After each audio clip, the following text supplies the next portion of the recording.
In 1929, Virginia Woolf published a collection of essays called A Room of One's Own, from which this essay is taken. In it, Woolf uncovers forgotten women writers and reveals how gender affects subjects, themes, and even style. Woolf begins this essay by asking questions about the lives of women in 16th century England when Elizabeth I was on the throne, a period known as the Elizabethan Age. It was also the age of Shakespeare, when men were writing some of the most important plays and poems in the English language. Why then, Woolf asks, were women not writing poetry too? A Room of One's Own is an extended essay by Virginia Woolf. It is considered as the most powerful feminist essay, justifying the need for women to possess intellectual freedom and financial independence. Woolf is considered one of the most important modernist 20th century authors. We are going to explore the theme of feminism in Shakespeare's Sister. In Shakespeare's Sister, Woolf is replying to a quote that she once had read, which says, "No woman can be successful as Shakespeare." She agrees with this bishop. For genius like Shakespeare's is not born among laboring, uneducated people, and women back then fit into this category. Nevertheless, some kind of genius must have existed among women back then, as it exists among the working class, although it never translated to paper. Even if a woman overcomes various obstacles and wrote something, it would have been anonymous.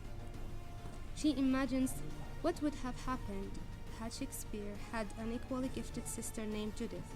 She outlines the possible course of Shakespeare's life: grammar, school, marriage, work at a theatre in London, acting, meeting theatre people, and so on. His sister, however, was not able to attend school, and her family discouraged her from studying on her own.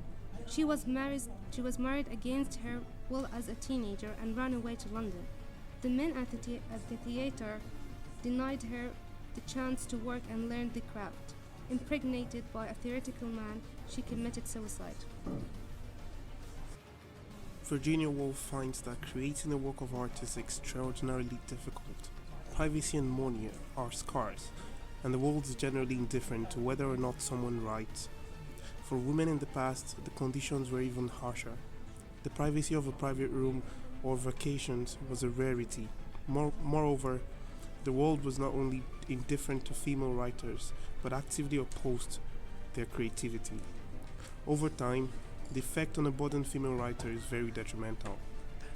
She also believes this male discouragement accords with the masculine desire to retain the status of superiority.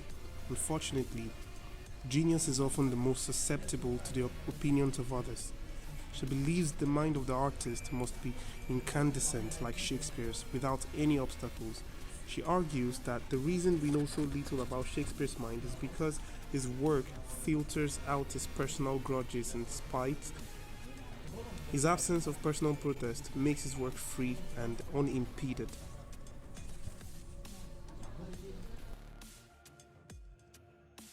Lacking historical evidence, Woolf again uses her fictional powers in describing the plight of Shakespeare's sister. She first details all the factors that aided Shakespeare's natural genius: his early education, his freedom to leave his wife for London, his ready employment in the theatrical world, his ability to earn money for himself, his opportunities to explore other walks of life, his lack of familial responsibility.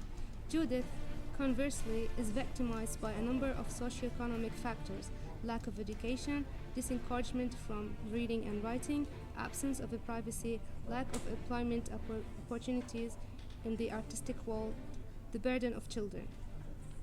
Beyond the socioeconomic factors, in this essay, women writers have the additional obstacle of discouragement and disdain from their patriarchal society. And obstacles, as Woolf said, are poison to a writer's mind. She starts developing her theory that for a writer to attain genius like Shakespeare's, there must be no external obstacles, nor can there be personal grudges within the work. Men couldn't ever give us a good idea of women's experiences, because women's experiences are too different from men. Woolf doesn't think that it makes sense to give out gold stars to authors and works of literature. But if women could be measured publicly the way that men are, they might make more sensations.